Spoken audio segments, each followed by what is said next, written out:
and welcome to Salar. I'm Durdana Simran, and today we're going to be having a very important discussion on what the idea of grief is, how to deal with loss, and most importantly, how do we address this to children. Joining me for this discussion is Dr. Samir Hassan Dalwai, who is a developmental behavioral pediatrician, and he's dedicated his career to deliver contemporary interventions to children with special needs and their families.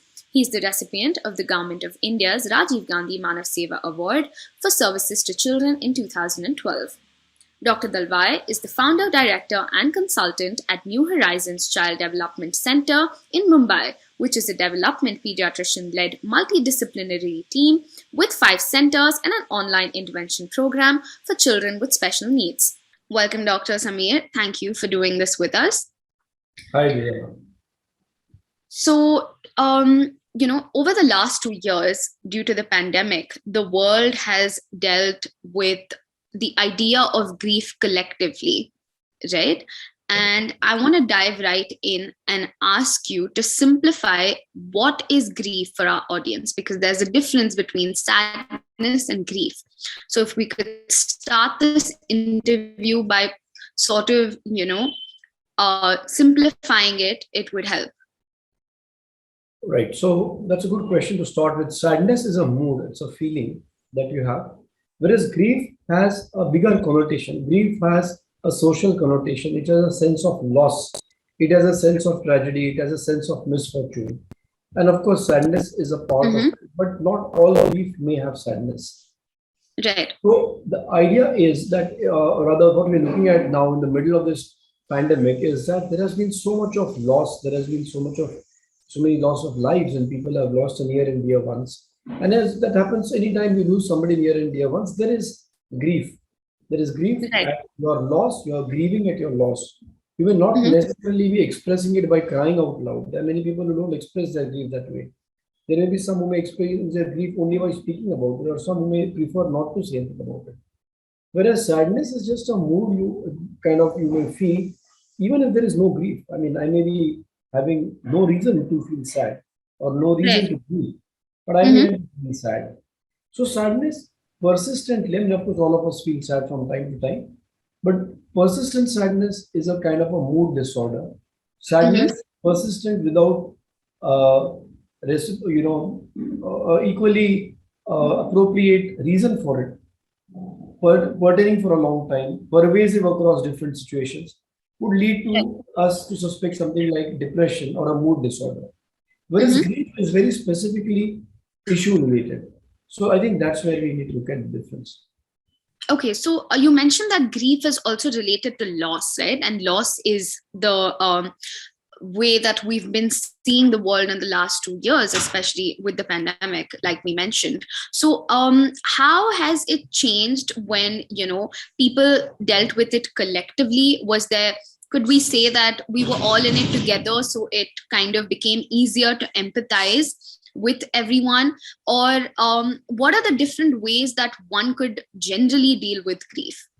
Again, good question. Now, basically, there's typical cycle that you go through for grief. It's called a Kubler-Ross cycle, where initially it starts with disbelief, and then it goes on to anger, and then it goes on to acceptance and a severe sadness. Then it goes on to coming to terms with it.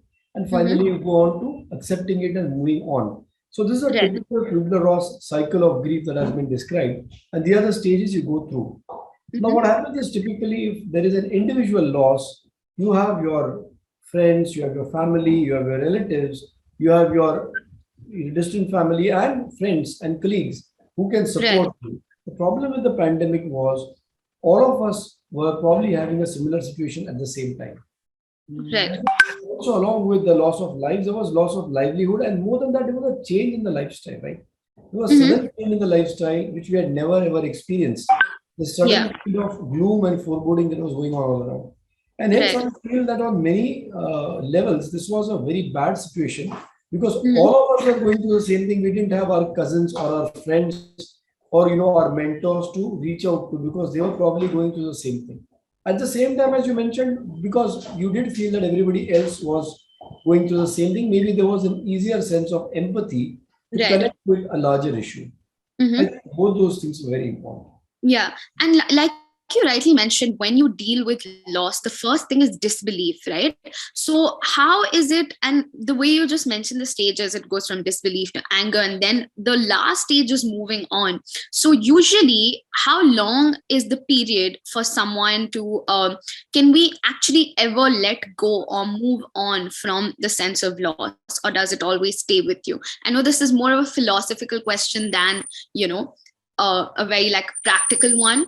So if you could tell us a little bit about that. So I honestly don't know if there is a study which says what is the time period for this cycle, but I think it varies from different people, from person to person, and it also varies with what you're grieving for.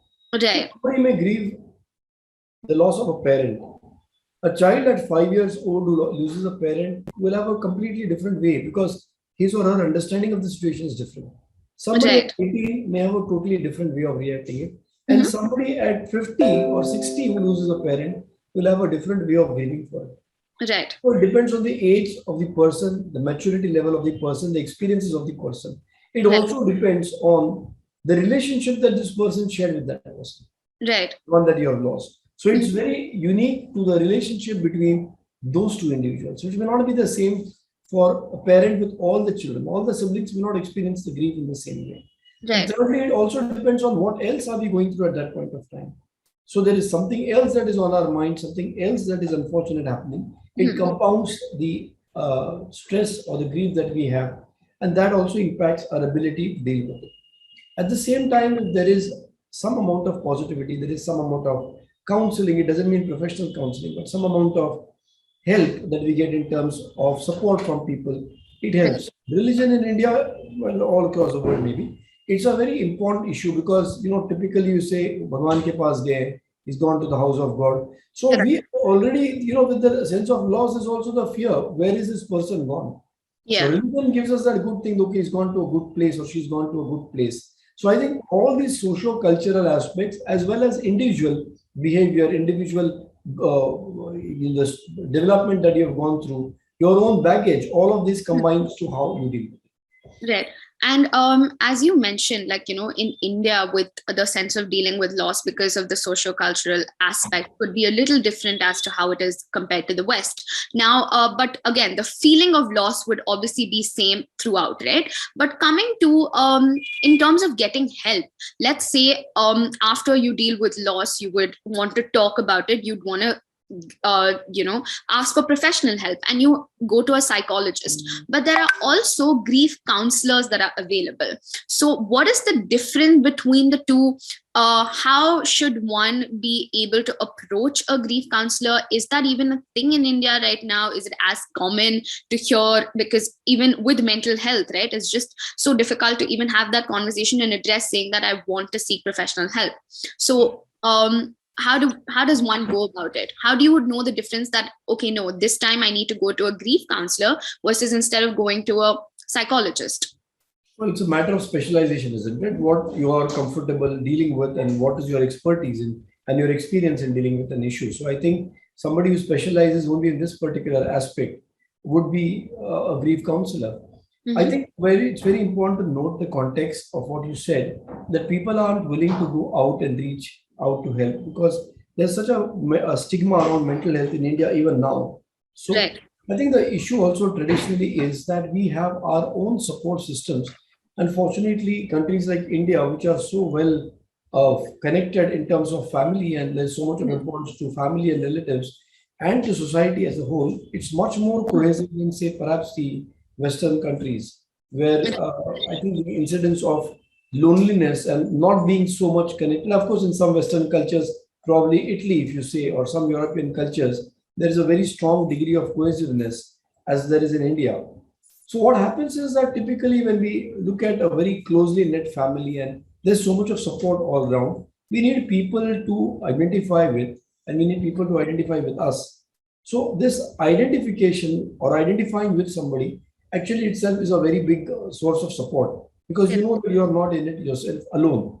At the Hmm. same time, you are supporting each other.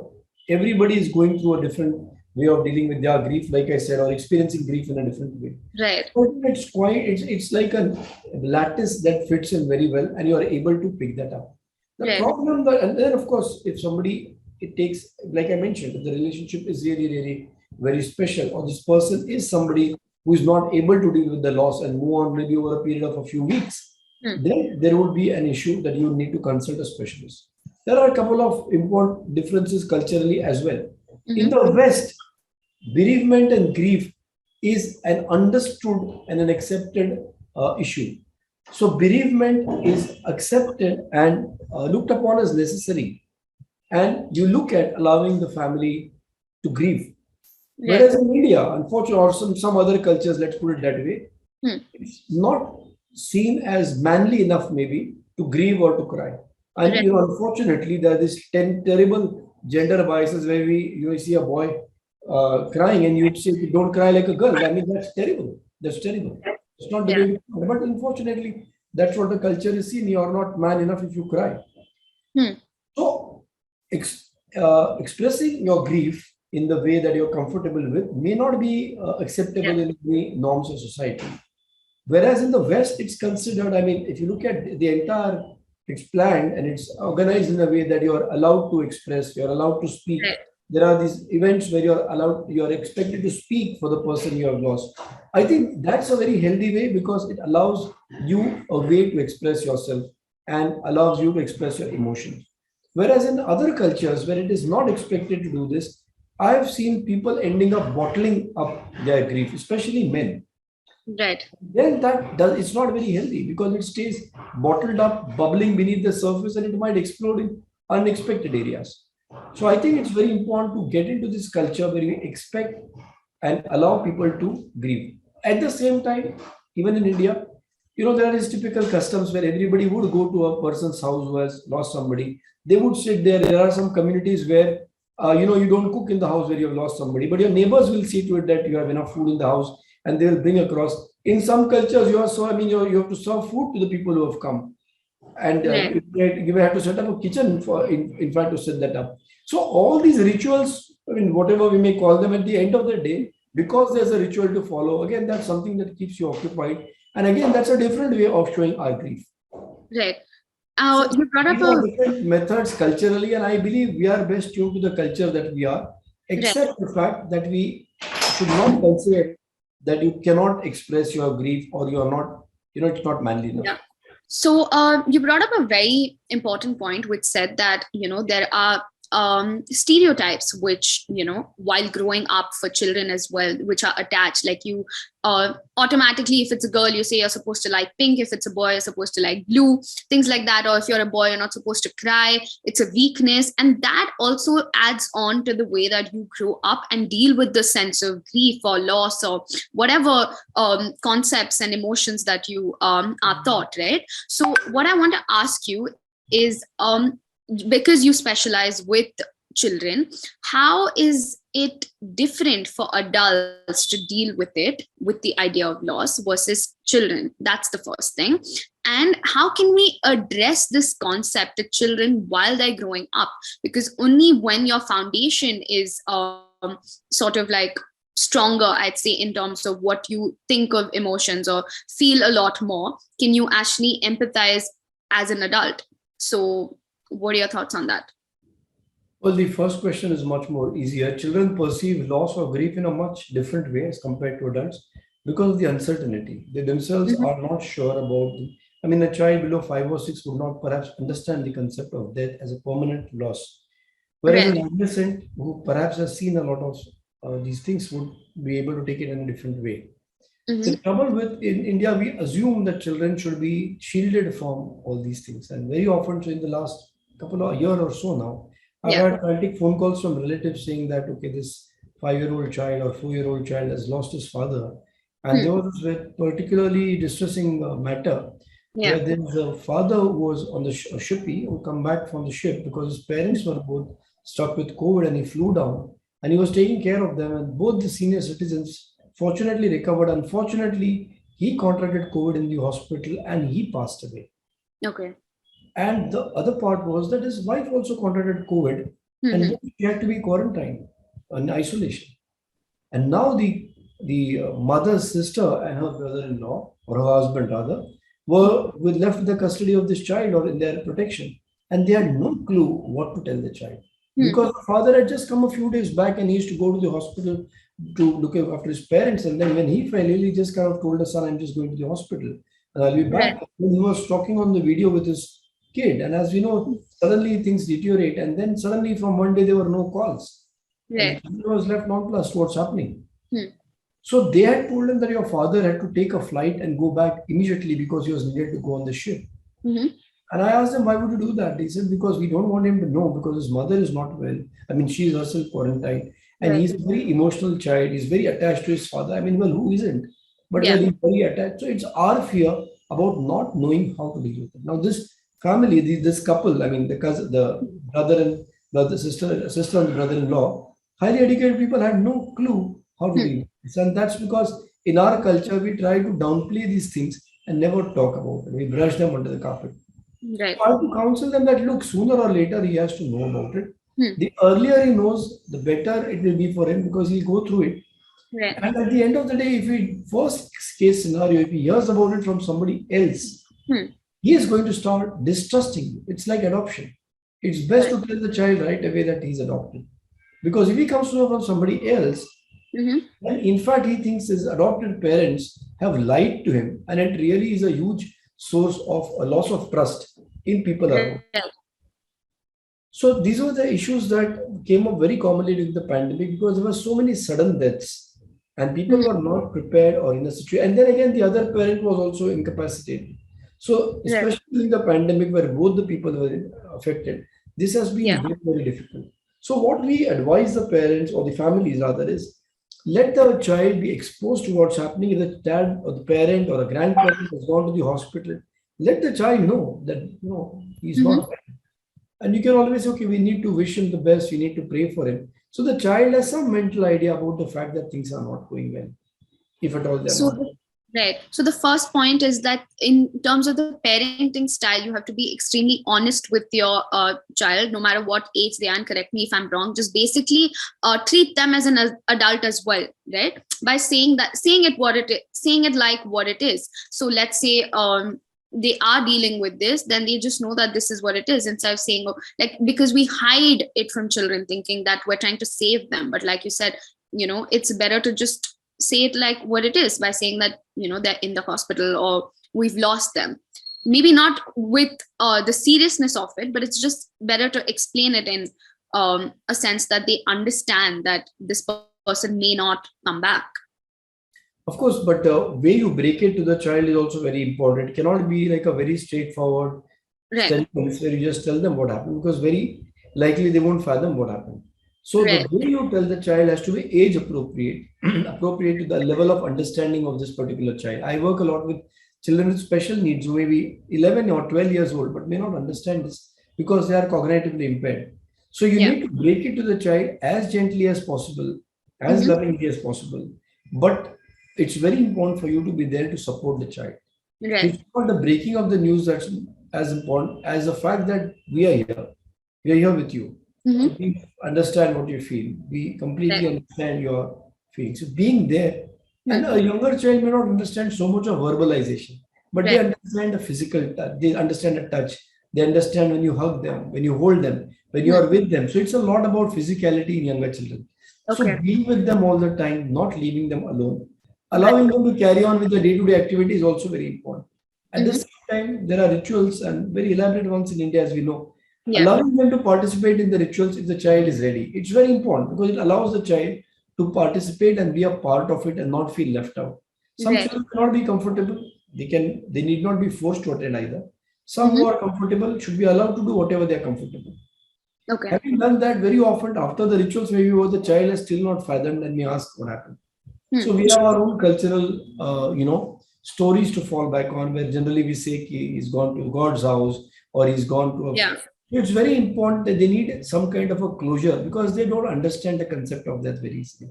So it may Right. be important to speak to them about it. Hmm. Hmm. Very important to say that they are in a safe place. And also the child may ask, when am I going to see them back? So answering all these things as factually as possible, but Right. as gently as possible with holding the child's hand, so Hmm. to speak, is very important. What's very important as well is not to force the child to express his grief in a particular way. I mean, that's being judgmental. Oh, this child lost his father, but he didn't cry at all. Right. What Right. kind of a stone-hearted child he is? Yeah. Yeah. That's the worst way of looking at the situation. The child may have been maybe in a state of shock, Yeah. or may not understand what has happened, or not be able to express it. What's Right. very important is to sit down with this child after a couple of days, maybe, and bring up a conversation. Hmm. How are you feeling? Are you feeling all right? Yeah. Not the right way. It's a closed question. Yeah. You have to have an open ended. How are you feeling? Hmm. How is your day? What did you do all morning? What are you planning to do in the rest of the day? Yeah. Not even are you missing Hmm. your mother? Do you I wish think. she was Yeah. here? So even bringing this up and giving the child an opportunity to speak, Hmm. he doesn't have to speak something which is correct according to you. So you don't need Yeah. to correct the child. Let the child speak. Allowing the child to ventilate and express his feelings helps the child also understand what she is feeling. If the child is struggling for words, you can, yeah, I am feeling sad. Yeah. Yes, I'm feeling sad. So allowing or supplying some of the words which might help the child is also a good idea. Hmm. Hmm. Be open-ended. Do not be closed about what you're saying, and do not be judgmental or instructional. If Yeah. the child doesn't need, it's oh, abhi kuch nahi hota hai. You have to go through it. Sabke Yeah. saath hota hai. I think this is very terrible and very badly done, and unfortunately seen a lot in our culture. So Right. this is what we need to understand, that Hmm. allow the child to grieve the way she or he is comfortable. Right. Because I don't think there is no hard and fast rule to like get over someone, right? Or when you lose a loved one, nobody actually tells you or walks you through how exactly you're supposed to get over it. It's an everyday process. You take one day as it comes, and that's the way that you truly understand that this is how I can deal with loss. Probably the way that I deal with loss is not the way someone else would be able to deal with loss. It's so individual, Mhm. and I'd say like very personal to someone, because like how you said, someone would be expressive enough to talk, but someone could probably express themselves through art. Like probably playing with colors is what makes them understand that this is their mood for the day, if they're missing someone. Or for someone it could be through food, if like if it's a special dish that they shared with someone that they used to love, then just eating that would give them a sense of comfort. So there's so many different ways to actually get over grief, and I think the complexity of it even got stronger during the pandemic, because like we mentioned, everyone was in it together. So I think we found out different ways of how one could even speak to someone about this topic, because I think speaking about this before was a lot more harder than what it was in the last 2 years, because that the word of grief or sadness or just loss was all around us. So I think that was one thing that made it easier, I feel, to also address it with children and just figure out a way in terms of how it could work for parenting, in terms of parenting style or as a family. So you spoke about how you deal with children who are neurodivergent and who would require more help when it comes to addressing a topic like this. How sensitive are they as compared to a neuro a typical child? Well, again, there's no one answer to that. It's very individualized, depending on what is the neurodevelopmental disorder the child has, how well has the intervention gone, Right. at the same time, the developmental age of the child, the cognitive level of the child. What also matters is what is the child having, what is the condition that the child has, and very importantly, what was the rapport or the connection with the person that the child has lost. For example, a person with autism is very closely connected or very used to a particular person, and it's not very easy for this person to connect to new people. So for a person, child like this to have lost the person he was connected to, or the one who was his regular caregiver, becomes very, Mm-hmm. very distressing, because he's just not used to dealing with other people. So this is Correct. another angle. He was used to only dealing with the mother. He Mm-hmm. was not used to even dealing with the father or the uncle or the aunt. For this child, the loss of that mother is going to be a terrible situation, because it's not just the grief, it's a practical necessity. He doesn't know how to deal with the others. And he may not feel that much of a grief compared to the loss of another person in the family, maybe the grandparent, who was not as much of a stakeholder in his life. Okay. It depends on the situation and varies from situation to situation. In all, cases, what is very important is not to be judgmental. Somebody who maybe is already a child with a little bit of hyperactivity, impulsivity, you might find Mhm. for a bit that the hyperactivity has increased. This child is even more hyperactive. The child is even more defiant, even more oppositional. That is his way of expressing his grief. Right. और this child may suddenly be quiet and calm down, and then we have these comments, अच्छा ये होने के बाद बच्चा अभी mature हो गया या सुधर गया है. All these are very stupid, if I can use the word, Yeah. ways of Right. judging other people. What we Mhm. need to understand is, unless you hear it from the person, you never know what that person is going through. And that's where I mentioned some time back, appropriate to the age, and in this case, appropriate to the developmental level, you need to allow the child to express. And here, like you mentioned earlier, sometimes, very rarely, the child is not able to express at all. We do use some other techniques like art-based therapy or music therapy or something like that, which allows the child to express. Because very often, if you are not able to verbally express, as in most of the Yeah. younger children as well as children with special needs, the Right. other forms of expression like dancing, like Mhm. physical activity, like physical exercise, this is very soothing for the child. I mean, cooking, even Yeah. adults find that to be like a very soothing Therapy. activity. Yeah. Whether it is music, whether it is dancing, whether it is some physical activity, you should allow the child to participate in that, because that is going to allow the child to. So when we actually have a physical exercise or we Right. actually have a physical output, it actually helps release or relieve the mental stress as well. So I Right. think then that's very important. Right. So that makes a lot of sense. Where I think to reach a conclusion, it's very like personal, I'd say, the idea of how you deal with loss or how you even move on or choose to move on. And there is no time period. You take your time. You have to address it in a way where it's very, I'd say, empathetic and also sensitive. Instead of being judgmental, and that's the only way that we can deal with this. But to wrap this up, I want to ask you, are there enough resources for adults to emotionally like support their children? So if there are any, could you mention some? So I'm sure even if you go on the UNICEF site, there has been enough literature and data and authentic videos that have been put up, whether it is UNICEF or WHO or other very authentic organizations that work with children, that will guide you for this. But at the end of the day, I believe personally that there's no better guide than you needing to be a good human being yourself.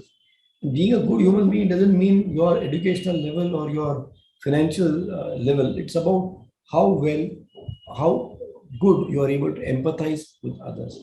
How much are you able? There's a lovely song, किसी का दर्द मिल सके तो ले उधार, किसी के वास्ते हो तेरे दिल में प्यार, जीना इसी का नाम है. I think that's such a wonderful song. I think it's by one of our best lyricists ever, Shailendra ji, from Mm-hmm. the Hindi film music. It's an amazing way of understanding how do you empathize. I mean, you can go and take a degree in it, but you may not know what to do practically. But such wonderful, I'm sure the resources are not only in the particular, psychology center as such. They're all around us. They're all around Right. us, examples of how people have dealt with their loss. We or have helped others deal with their loss. So Yeah. we need to be aware about it. But to answer your question specifically, yes, UNICEF, WHO have put out a lot of work out there how Mm-hmm. parents should help their children deal with this. Right. And I really like how you beautifully put out that line, because that is what sums up, how exactly we need to be able to deal with others, and what better than like a pop culture reference for people to understand that this is what, needs to be done. So having said that, this was a very interesting conversation. I'm sure we haven't covered every aspect of it, but we tried our best to at least put it out there that there is a way to address this topic or concept to children, and how exactly we can be more sympathetic in order to make this world a better place. And this was our shot at that. So Dr. Samir, thank you so much for being a part of this and doing this with Salar. Thank you. My best wishes to all of you. Thank you Yeah, very much. thank you.